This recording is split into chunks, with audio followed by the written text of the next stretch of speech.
Kevin දැන් ලොකු අමාරුවක වැටෙන්නයි යන්නේ. මෙච්චර කල් කෙවින් රැකගෙන ආපු රහස භාවනා එලි කරන්නයි යන්නේ. භාවනාගේ හිතේ කෙවින් ගැන තියෙන්නේ පුදුම තරහක්. ඒ වගේම භාවනාට ඕනේ නිම්නාවිගෙන් පලිගන්න.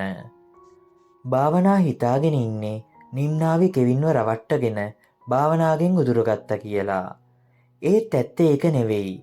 භාවනාට ඕනේ මේ ඇත්ත දැනගන්න. කෙවින් එයාව රවට්ටපු හේතුව හොයාගන්න. ඒ නිසා තමයි බැරිම තැනම කෙවින්ව හොයාගෙන නිම්නාවිගේ ගෙදරට එන්නේ. මේ වෙලාවේ නිම්නාවී කෙවිනුයි බෙහෙත් බඳින්න වෙද ගෙදර ගිහින්. භාවනා ඉන්නවා මේ දෙන්න එනකම්. ඉතින් අද නම් රහස එළි වෙනවා.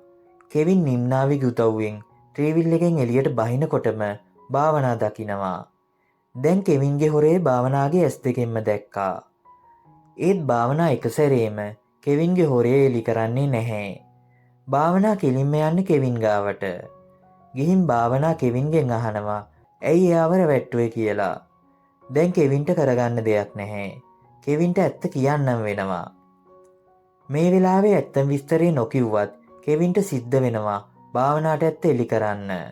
ඉතින් ඉස්සරහට කෙවින් මුල ඉඳන්ම වුණ සිදුවීම ගැන භාවනාට විස්තර කරනවා. කෙවින් කියනවා මුලින්ම එයා මංජිත වගේ රඟපෑවේ ජයනාත්ගේ වාහනේ වුණ ඇක්සිඩන්ට් එක වහන්න කියලා. ඒත් නිම්නාවි ඔෆිස් එකේ වැඩට ආපු නිසා දිගින් දිගටම මංජිත වගේ රඟපාන්න වුණා කියලා කෙවින් විස්තර කරනවා.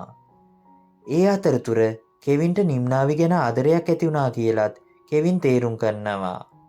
ඒ වගේම කෙවින් කියනවා අදටත් නිම්නාවි ආදරය කරන්නේ දුප්පත් මංජිතට මිසක් සල්ලිකාර කෙවින්ට නෙවෙයි කියලා. ඒ වගේම කෙවින් භාවනාගෙන් සමාව ගන්නවා. භාවනා මේ ගැන තේරුම් ගන්නවා. කෙවින්ගේ රහස ගැන භාවනා හෙළි කරන්නේ නැහැ.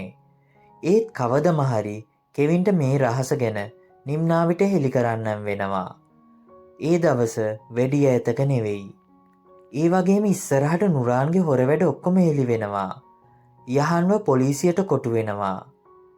නුරාන් බේරෙන්න කොච්චර උත්සාහ කරත් එයා කරපු හොර වැඩ ඔක්කොම ටිකෙන් ටික හෙළි වෙනවා.